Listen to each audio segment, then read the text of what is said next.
سلموا تسليما اللهم صل على سيدنا مولانا محمد وعلى آل سيدنا مولانا محمد اللهم صل على سيدنا مولانا محمد وعلى آل سيدنا مولانا محمد التيام ريح الصباح يوما إلى أرض الحرم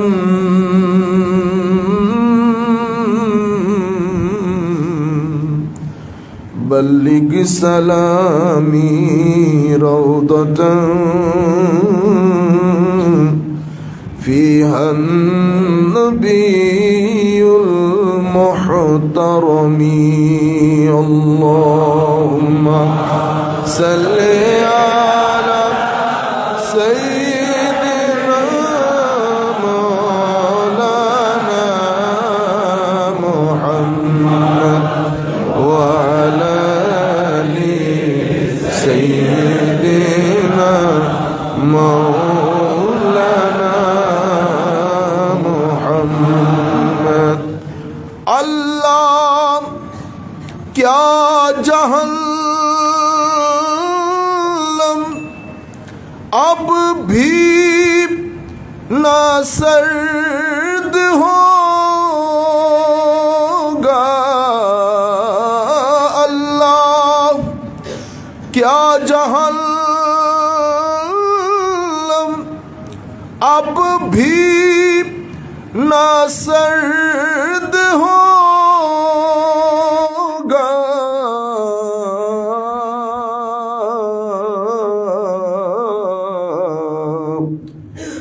रो रो के मुस्तफा ने दरिया बहा दिए हैं अल्लाहुम्मा सल्ले सैयदना मौलाना मुहम्मद वअला आलि सैयदना मौलाना मुहम्मद बिस्मिल्लाहिर रहमानिर रहीम क़ाल अल्लाहु सुब्हानहु व तआला फ़िल क़ुरआनिल करीम व औहा रब्बुका इलन नहली अन इत्तख़िज़ी मिनल जिबालि बुयूता व मिनश शजरि व मिम्मा यारिशून सदक़ल्लाहु मौलानल अज़ीम व सदक़ रसूलुहुन नबियुल हबीबुल करीम व नहनु अला ज़ालिका लमिनश शाहिदीन व शाकिरीन रब्बि सल्लि व सल्लिम व बारिक अलैहि। उपस्थित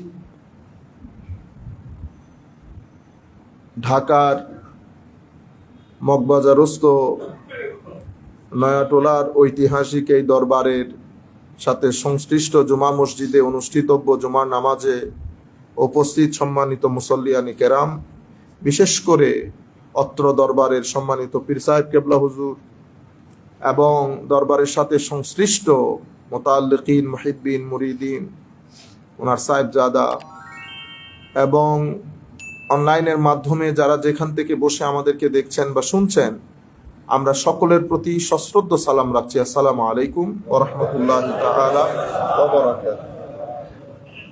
সম্মানিত উপস্থিতি, আজকের বিষয়টা আমরা এভাবে যদি আল্লাহ তৌফিক দান করেন,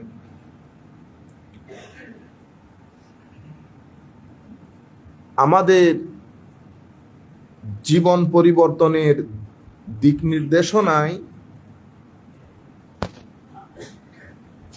মধু পোকার প্রতি আল্লাহ রাব্বুল আলামিনের কৃত প্রত্যাদেশ এর আলোকে আমাদের জীবন পরিবর্তনটা কিভাবে হওয়া উচিত বা আমরা কি করা উচিত এই মুহূর্তে।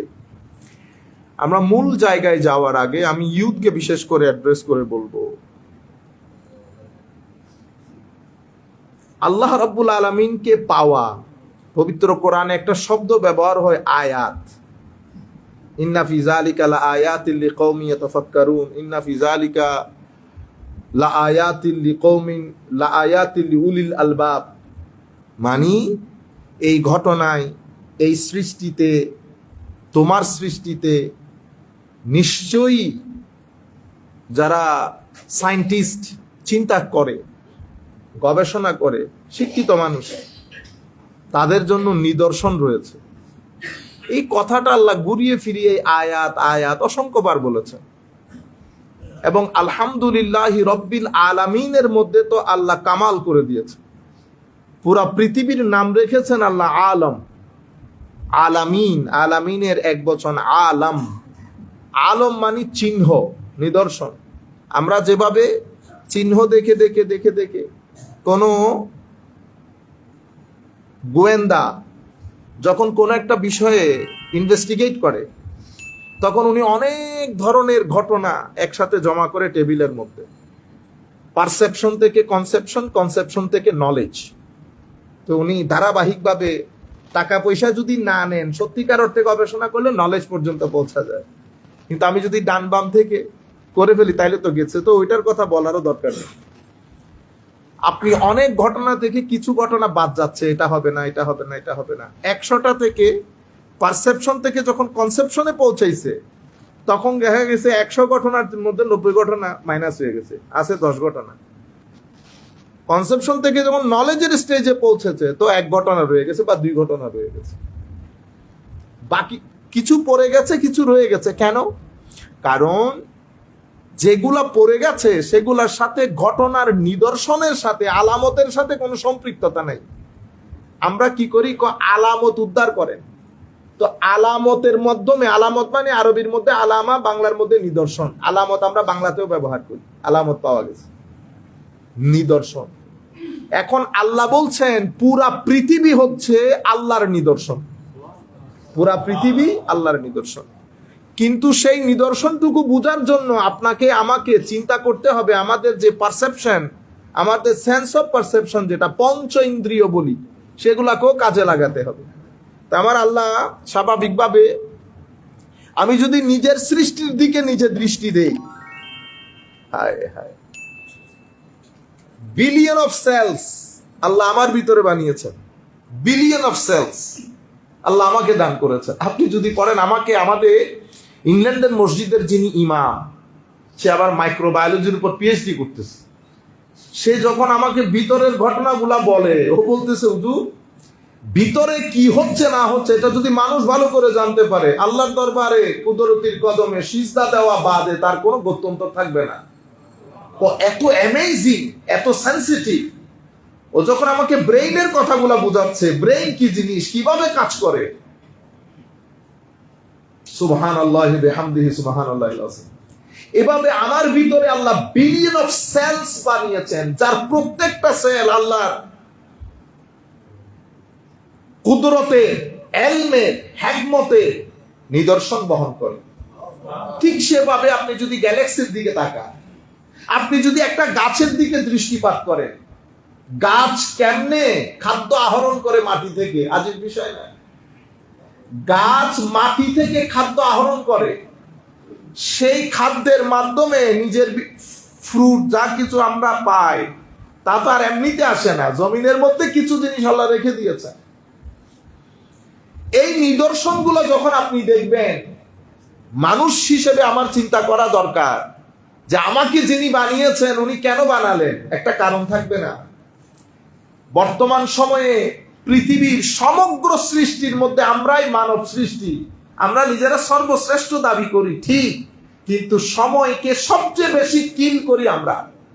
আসলে কি সময়কে কিল করা যায়? You cannot kill your time. Time can kill you. সময় আপনাকে হত্যা করবে, আপনি কেমনে সময়কে মারবেন? কিছুক্ষণ আগে আমরা কথা বলতেছিলাম যে আগামী 2 বছর পরে আসবো। হ্যাঁ, 2040, 2050, 3040, all they gonna come, সবকিছু আসবে, কিন্তু আমি আসবো কিনা সেটা সন্দেহ। আমরা বলছি না ভাই আগামী সোমবারে আসবে, পৃথিবীতে তো আগামী সোমবার অবশ্যই আসবে, কোনো সন্দেহ নাই। এটাকে বলে সার্টিটিউড, ইট মাস্ট হ্যাপেন, অবশ্যই হবে। কিন্তু ওই সোমবারে আমার ভাই আসতে পারবে কিনা ওইটা নিয়ে সন্দেহ আছে। তখন আমি কি বলবো? আমি বলতেছি মাস্ট কাম বলতে পারবো না, তখন আমরা স্টাইল করে কি বলি, ইনশাআল্লাহ। ধর্মে বিশ্বাস করি আর না করি ইনশাআল্লাহ বলি জরুর, কারণ একটা জায়গার মধ্যে ভীত সন্ত্রস্ত আমরা। তখন আমরা কি বলি, হি মে কাম মে নট, তখন মাস্ট আবার মে হয়ে গেছে। বুঝতে পেরেছেন? তাইলে আগামী রমজান আসবে,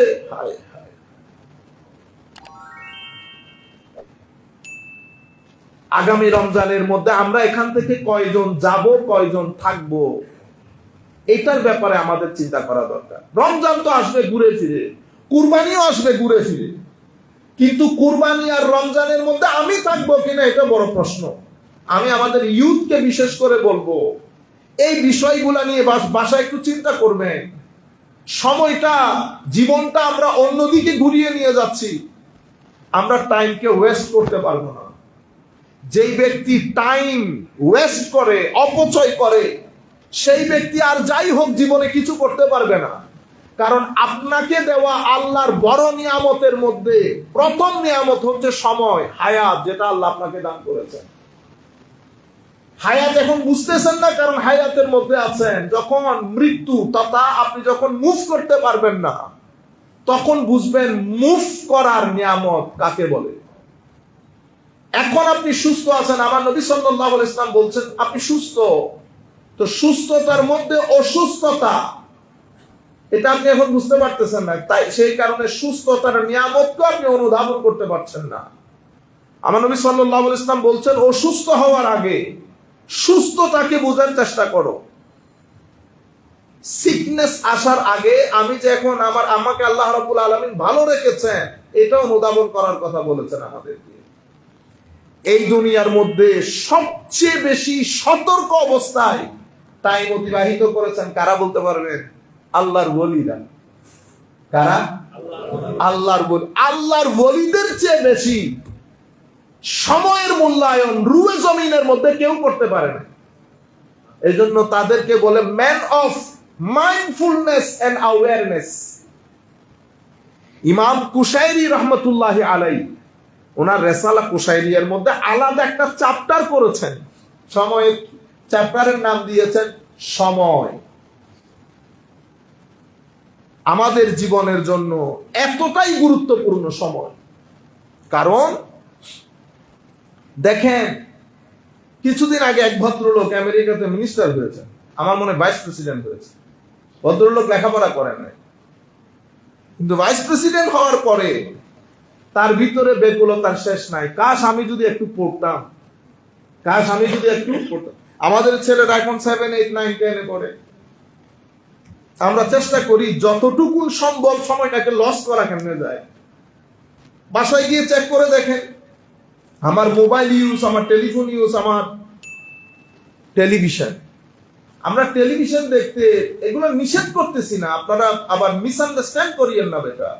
আমি বলতেছি এটাকে একটা লিমিটেশনের মধ্যে আনার জন্য। আপনি এখন কিভাবে করতেছেন আপনি নিজেকে নিজে চেক করে দেখবেন, আপনি আদৌ ওই জায়গার মধ্যে আল্লাহ রাব্বুল আলামিন যে উদ্দেশ্য আপনাকে সৃষ্টি করেছে, আপনি প্রথমে আগে ওই জায়গায় যাওয়ার আগে, নিজের উদ্দেশ্য বোঝার আগে আপনি পৃথিবীকে একবার বুঝেন, আপনার জীবনকে বুঝেন, আপনি ঘুমটাকে বোঝার চেষ্টা করেন।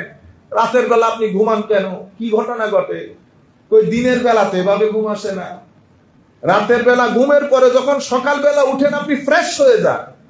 এই যে আপনার ভিতরে ফ্রেশনেস, এই যে ঘুমের প্রতি, রাত যত গভীর হয় আপনার চোখ তত নেমে যায়, তখন আপনার ঘুমের ঘরে যেতে ইচ্ছে করে।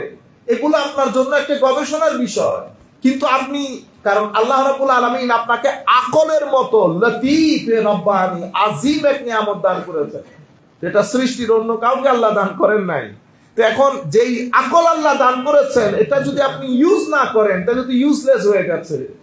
আপনি এই বিষয়গুলা ডেইলি, এই বিষয়গুলা, কারণ আমাদের বর্তমানে সামগ্রিক দুনিয়া, বিজ্ঞান, লেখাপড়া, দর্শন, ম্যাটেরিয়ালিজম, জাগতিকবাদ, অতিমাত্রায় খাদ্য, অতিমাত্রায় ঘুম, অতিমাত্রায় বিলাসী জীবন, যা আমাদের জীবনে তো কোনো না নাই, যা চাইতেছি মা বাপ নিয়ে আসতেছেন। সেই কারণে দার্শনিক, আপনার ঘর থেকে দার্শনিক উঠবে না। পেটের মধ্যে খিদা না থাকলে কখনো দার্শনিক পয়দা হয় না। আমাদের মালয়েশিয়ার মধ্যে এক স্টুডেন্ট, বাইরের ইউরোপিয়ান এক স্টুডেন্ট, আজারবাইজান বা ইউরোপিয়ান কোন একটা দেশের স্টুডেন্ট, আমাদেরকে মাস্টার্সে তার একটা স্কলারশিপ হওয়ার কথা। তো বাসায় আমাদের মাস্টার্সের হোস্টেলে আসতে আমি জিজ্ঞেস করছি, স্কলারশিপ পাইছো? তো তোমাদের বাঙালিদের জন্য পাওয়া যায় না, হয় বাঙালি, নয় ইন্ডিয়ান, নয় পাকিস্তান, আর যদি এরা তিন জাতি না হয় তাহলে শ্রীলঙ্কার তো আছে। তো আমাকে বলতেছে তোমরা খাও কি? তা আমি হাসতেছি, আমার কি খাবো আমি? তখন আমি তাকে বলছি, তোরা একটা দার্শনিক কথা বলি তো। কি কথা? আল্লাহ পেটে খিদা না থাকলে স্কলারশিপ পাওয়া যায় না। পেটে খিদা না থাকলে স্কলারশিপ পাওয়া যায় না, এটা কি জিনিস? আল্লাহ তোমার পেটে খিদা নাই বেটা, পেটের মধ্যে খিদা থাকতে হয়। ডিমান্ড, আপনার প্রত্যেকটা ডিমান্ড যদি ফুলফিল হয়ে যায়, ছেলে আর যাই হোক, আপনি শাইন করতে পারবেন না জীবনে। আর যদি কোনো কারণে শাইন করেও, তার জীবনটা রোবটিক জীবন হবে, রোবটিক। তখন আপনি নিজে ঘরে বসে বসে মাথায় হাত মারবেন যে ছেলেটাকে না পড়ালেই ভালো হতো। আমি বলতে চাচ্ছি, আগে মানুষ বানায়। লেখাপড়া, ছেলে যখন আল্লাহ যদি ভিতরে মেধা দিয়ে থাকেন, আপনি একটু এফোর্ট দেন, ছেলে কথা বলবে, ছেলে জায়গার মধ্যে উঠে দাঁড়াবে। তাকে আগে মনুষ্যত্ব শিক্ষা দেন। মনুষ্যত্ব শিক্ষা বলতে তাকে বুঝান তার একজন স্রষ্টা আছে, তাকে বুঝান তার একটা কবরের জীবন আছে, সেটা যেই কোনো মুহূর্তে শুরু হতে পারে। হযরতে ইমাম ইবনে দাকিক, আমি যদি ভুল না করে থাকি, উনি জিজ্ঞেস করতেছেন নিজের শেখকে, হুজুর সবচেয়ে শান্তিপূর্ণ জীবন কার? তো শেখ জবাব দিচ্ছেন, যেই ব্যক্তি মনে করে যেই সময়ে সে বেঁচে আছে ওইটাই তার আখেরি সময়, সেই ব্যক্তি সবচেয়ে শান্তিপূর্ণ জীবন যাপন করে। ডিপ্রেস আমরা হই কেন? কারণ আমরা অনেক আশা ভরসার একটা পুরা লাইফস্টাইল সাজিয়ে রাখি। এটা হবে, অতঃপর এটা হবে, অতঃপর এটা হবে, অতঃপর আমি উন্নতি করব, অতঃপর আরো উন্নতি করব। তো ইউরোপিয়ান স্টাইলে বলতে হয় হোয়াটস নেক্সট, এরপর কি? এরপর ডিপ্রেশন। আমি বলতে চাচ্ছি, ছেলেদেরকে আমরা কি কখনো শিখাইছি? আপনি বলবেন হুজুর আমাদের মা বাবারা আমাদেরকে শিখাইছেন না। আপনাদের মা বাবারা শিখাতে হয় নাই। কেন? কারণ তখন পরিবেশের কোনায় কোনায় আল্লাহ, আমানতদারিতা, রসুল, এগুলা পরিবেশের কোনায় কোনায় জড়িত ছিল, যুক্ত ছিল। স্কুলের মধ্যে, শিক্ষকের মধ্যে, মা বাবার মধ্যে। মা বাবা নামাজ দোয়া পড়তেন, ভিতরে তো একটা আলো আছে। আমার ভিতরে আলো না থাকলেও আমি মার সাথে যখন নাস্তা করতে বলছি আলোকিত হয়ে গেছি। আমার বাবা তাহাজ্জুদ গুজার, আমি কোনো কিছু না করলেও আমার বাবার সাথে যখন ভাতের টেবিলে বসছি, তো আমার মরা মরা নিবু নিবু ইমানের প্রদীপ, মোমবাতি আমার বাবার সঙ্গের কারণে জ্বলে উঠেছে। তো পুরা সোসাইটির মধ্যে একটা নূর ছিল। সেই কারণে আমার ভিতরে নূর না থাকলেও, because of the association and company, সঙ্গের কারণে আমার এটা আমি জ্বলে উঠত। এখন আপনাকে আমাকে সেটা শিখাইতে হবে যে এখানে আমার জীবন, এই দুনিয়ার জীবন যে কোনো মুহূর্তে শেষ হয়ে যেতে পারে। আজকেও হতে পারে, কালকেও হতে পারে, পরশুও হতে পারে। আমি কোনো লিজ নেই নাই না for next 20 years, 30 years, 40 years। তাকে এই রিয়ালিটিটা শিখাইতে হবে। যখন সে এটা বুঝবে যে আমার জীবনে মৃত্যু সবচেয়ে বড় হাকিকত, তখন সে তার রেসপন্সিবিলিটির ব্যাপারে অ্যাওয়্যার হবে। আমি তাকে কখনো কোনো কবরস্থানে নিয়ে যাই নাই। এরপরে মাজারের উপরে তো ফতোয়া আছে। এখন মাজারে গেলে সেই বুঝবে এটা কার, এটা মাজার। কেন মাজার? এটা এই কারণে আল্লাহর ওলি। ওলি বলতে আল্লাহর বন্ধু। কেন বন্ধু? তারা তাদের জীবনকে এভাবে লিড করেছে। আচ্ছা, তাহলে তো তো কবর কাদের? হ্যাঁ, তখন কবরের রিয়ালিটি সে আস্তে আস্তে বুঝতে শিখবে। আমি তাকে কবরে ফতোয়ার কারণে, এই বেদাতের মধ্যে সবকিছু আল্লাহ পাক জানে, বেদাতের যদি মুখ থাকতো বেদাত বলে উঠতো যে আর আমার ইউজ করিস না, আর আমার ইউজ করিস না। আপনারা বুঝতে পারতেছেন? ছেলেদেরকে ম্যাটেরিয়াল বানিয়ে ফেলেছি বেদাতের ফতোয়া দিতে দিতে। এর পরবর্তীতে আপনি যখন তাকে মৃত্যুর রিয়ালিটি শিখাবেন, এরপরে তাকে শিখাবেন তার জীবনের মধ্যে একটা উদ্দেশ্য আছে। তার জীবনের উদ্দেশ্য শুধু মানি মেকিং মেশিন ম্যানেজার হওয়া না। যদি আপনি তাকে মানি মেকিং মেশিন ম্যানেজার বানান, তাইলেও তার জীবনে ডিপ্রেশন আসবে। কারণ কোনো বেতন দিয়ে আপনার ছেলে সন্তুষ্ট হতে পারবে না, আমিও সন্তুষ্ট হতে পারবো না। আমেরিকার মধ্যে একজন সাইকিয়াট্রিস্ট একটা গবেষণা চালিয়েছেন। লম্বা কথা, আমি শর্টকাট আপনাদেরকে বলি।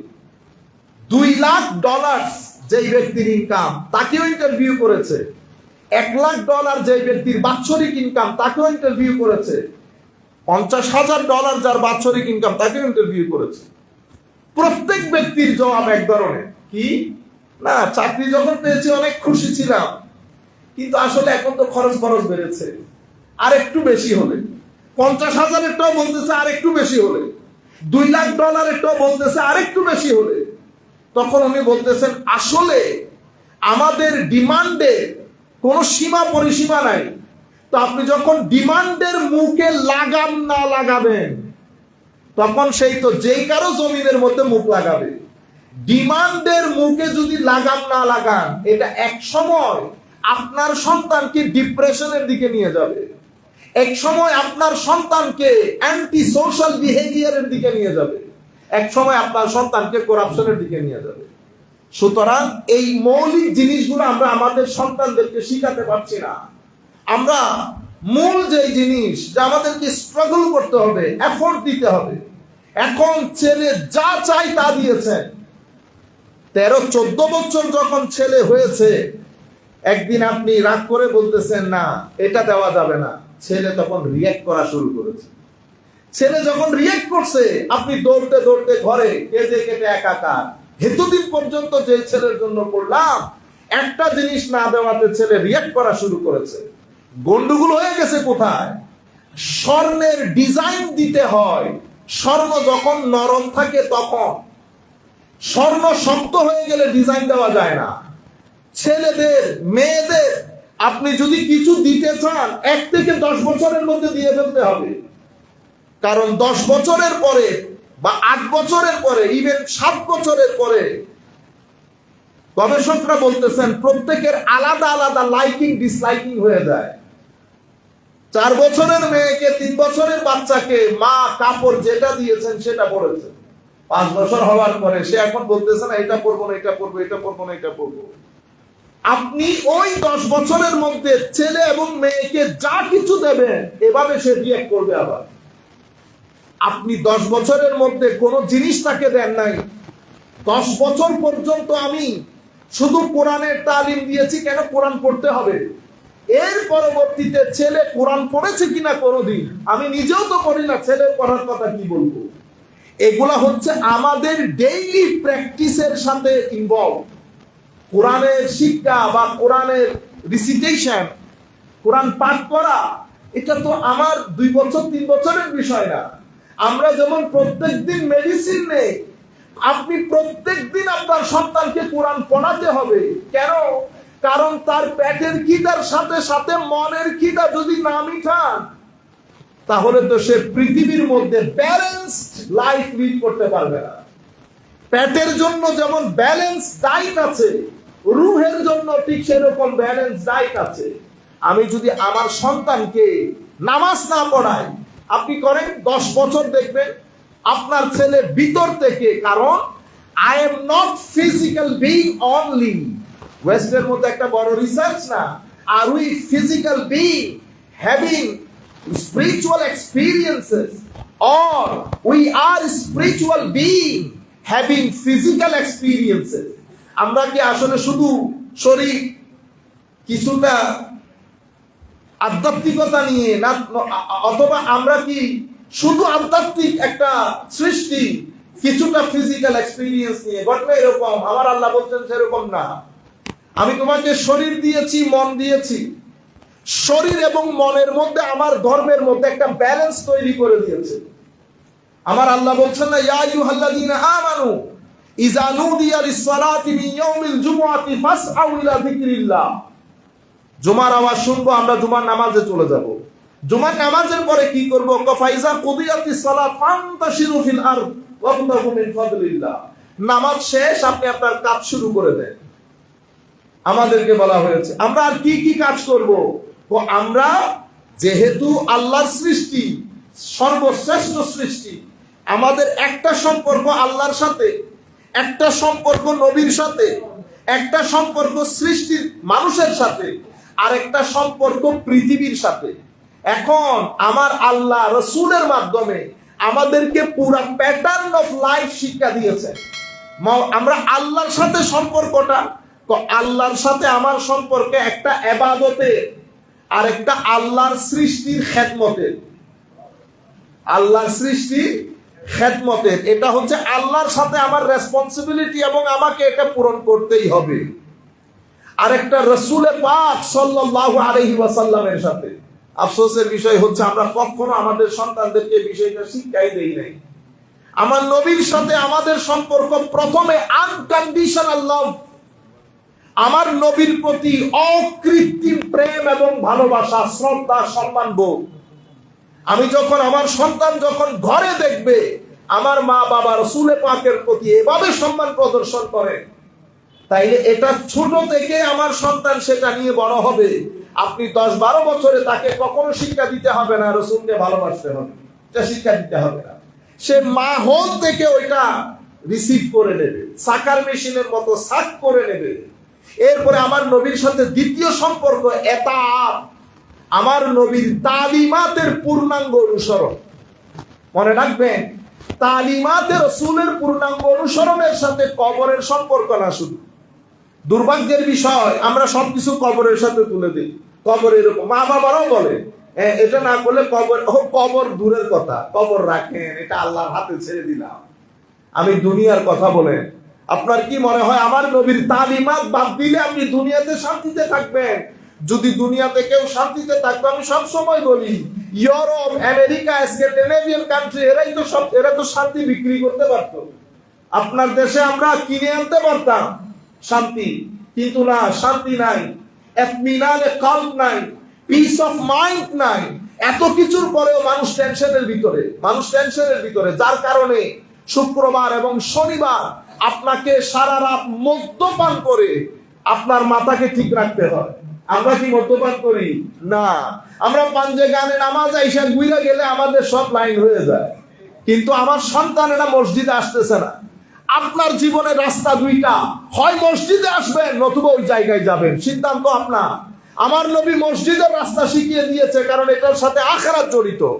এবার সিদ্ধান্ত আপনার, আপনি আপনার সন্তানকে কোন জায়গায় ধাবিত করবেন।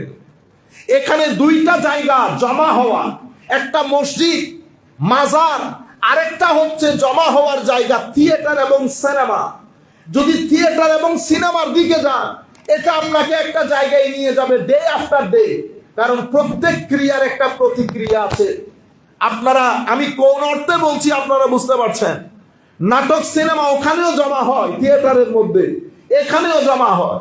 আমি আমার সন্তানকে কোন জায়গায় জমা হতে বলবো সেটা একান্ত আমার উপর ডিপেন্ড করছে।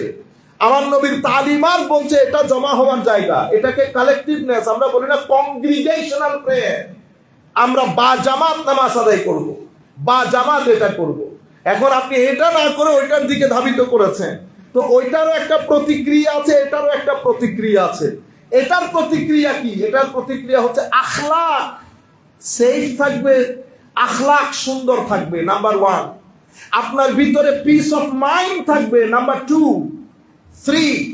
আপনি আপনার সমাজে কোন কোন মানুষ অশান্তির মধ্যে বা অর্থনৈতিক কষ্টে আছে সেটা আপনি বুঝতে পারবেন।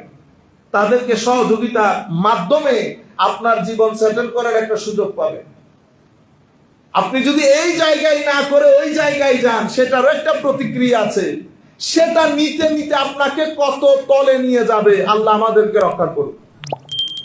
আমরা এই জিনিসগুলোর মধ্যে ফারাক করতে পারতেছি না। আমরা মনে করি কি তালিমাতে মুস্তাফা সাল্লাল্লাহু আলাইহি ওয়াসাল্লাম, এখন এই শব্দগুলা বললে ধরেন এগুলো আমাদের জাতীয় জায়গার মধ্যে হয়তো শব্দগুলা ইউজও করতে দিবে না, বুঝতে পেরেছেন?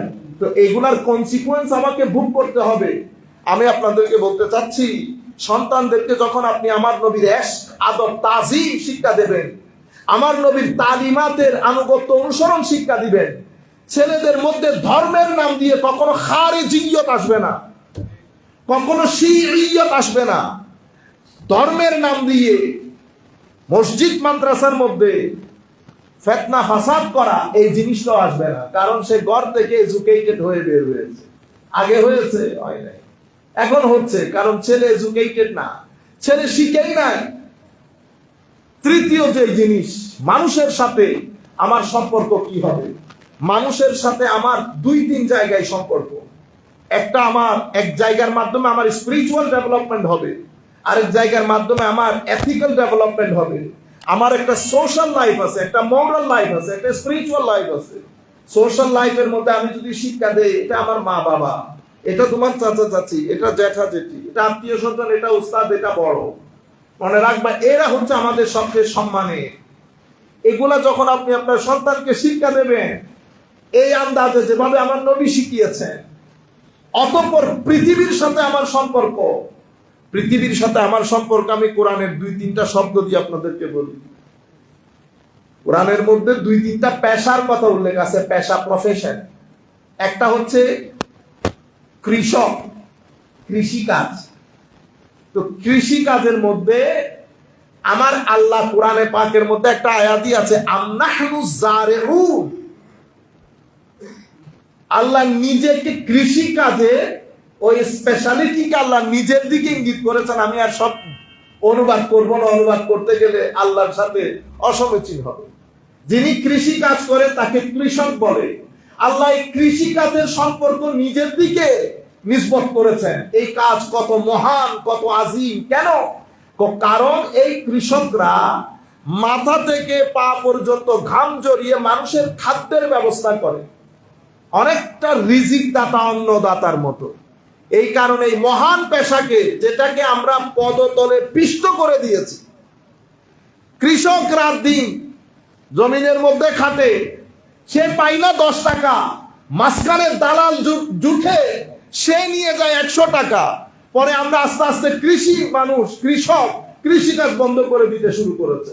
ইংল্যান্ড আমেরিকার মধ্যে যান, কৃষক মানে ল্যান্ডলর্ড, কৃষকের ত্রিসীমানার মধ্যে কেউ হাঁটে না। কৃষক মানে বড়, কৃষক মানে রিচ ম্যান। সেই কারণে, কেন? তাদের তো কৃষি নির্ভর দেশ না, কিন্তু কৃষি কাজকে ইন্সপায়ার করার জন্য তারা কৃষকদেরকে সম্মানিত করেছে। আমরা বলছি কৃষি প্রধান দেশ, আমরা কৃষকদেরই কোমর ভেঙে দিয়েছি। সব জায়গার মধ্যে মধ্যসত্ত্বভোগী, সব জায়গায় মাঝখানের লোক। আল্লাহ রাব্বুল আলামিন আমাদেরকে বুঝ দান করুক। মওলাই করিম আমাদেরকে এমন কিছু লোক দান করুক যারা এই বিষয় বুঝবে এবং এই বিষয় ইমপ্লিমেন্ট করে মওলাই করিম সোসাইটির ব্যালেন্সটা রক্ষা করবে। সম্মানিত উপস্থিতি, আমি বলতে চাচ্ছি জারিউন। আর হাদিসে পাকের মধ্যে কি বলেছে? আর দুনিয়া মাজরাআতুল আখিরাহ, দুনিয়া আখিরাতের শস্যক্ষেত্র। জেরা, কৃষি কাজ। আচ্ছা বলেন তো দেখি, এটা একটা সহজ কাজ? এটার জন্য কি কি কাজ করতে হয়? স্ট্রাগল করতে হয়, এফোর্ট করতে হয়, ডিসিপ্লিন লাগে। আপনি যখন মন চাই তখন না, সকালে গিয়ে কাজ করা, পানি দেওয়া, মনিটর করা। একজন সুফি যেই কাজগুলা করে বেলায়েতের উচ্চ মাকামে আরোহণ করে, এমন প্রত্যেক কাজ একজন কৃষককে তার জমি নিয়ে করতে হয়। কৃষক কি করেন? প্রথমে জমি পরিষ্কার করেন। আল্লাহর ওলি কি করেন? প্রথমে নফসের জমিন পরিষ্কার করেন। কৃষক কি করেন? পানি ঢালেন জমিনকে উর্বর করার জন্য। আল্লাহর ওলিরা জমিন উর্বর করে সেখানে জিকিরের পানি ঢালেন, সালাতের পানি ঢালেন, কোরআনের পানি ঢালেন। এরপরে কৃষক বীজ বপন করেন, আল্লাহর ওলিরা নামাজের বীজ বপন করেন।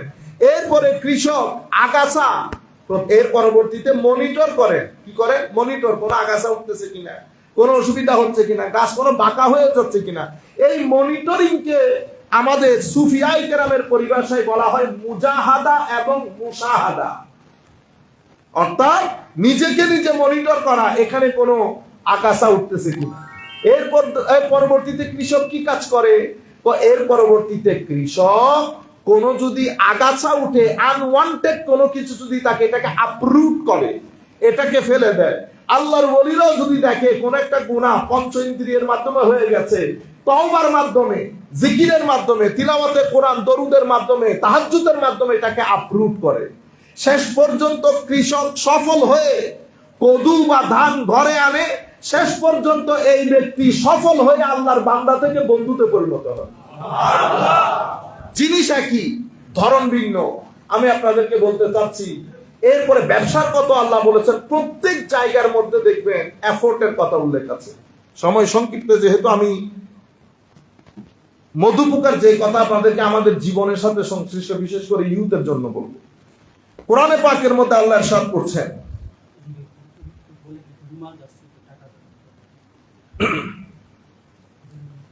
হ্যাঁ রুমাল যাচ্ছে আপনারা টাকাটা। তো আমি আপনাদেরকে বলতে চাচ্ছি, সূরা নাহাল, মধুপোকা, বি বলি না আমরা, বি। আমার আল্লাহ বলছেন ওয়া আওহা রাব্বুকা ইলান নাহাল। এটা আমাদের সকলের জন্য অসম্ভব গুরুত্বপূর্ণ। আল্লাহ রাব্বুল আলামিন ওয়া আওহা রাব্বুকা ইলান নাহাল, আল্লাহ নাহালকে ওহী করেছেন। নাহাল মানে মধুপোকা।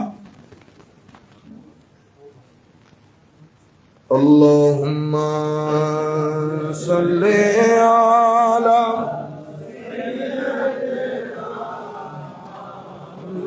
সাইয়্যিদিনা মুহাম্মদ ওয়া আলা আলি সাইয়্যিদিনা মাওলানা মুহাম্মদ। ওয়া আওহা রাব্বুকা ইলান নাহাল, আল্লাহ রাব্বুল আলামিন মধুপোকাকে ওহী করেছে। আপনি দেখেন স্রষ্টার সৃষ্টি, আমি মধুপোকাকে কোন জায়গায় রাখবো? না শরীরের দিক থেকে বড়, না অন্য কোন দিক থেকে বড়, একেবারে ছোট্ট একটা পোকা। এই মধুপোকাকে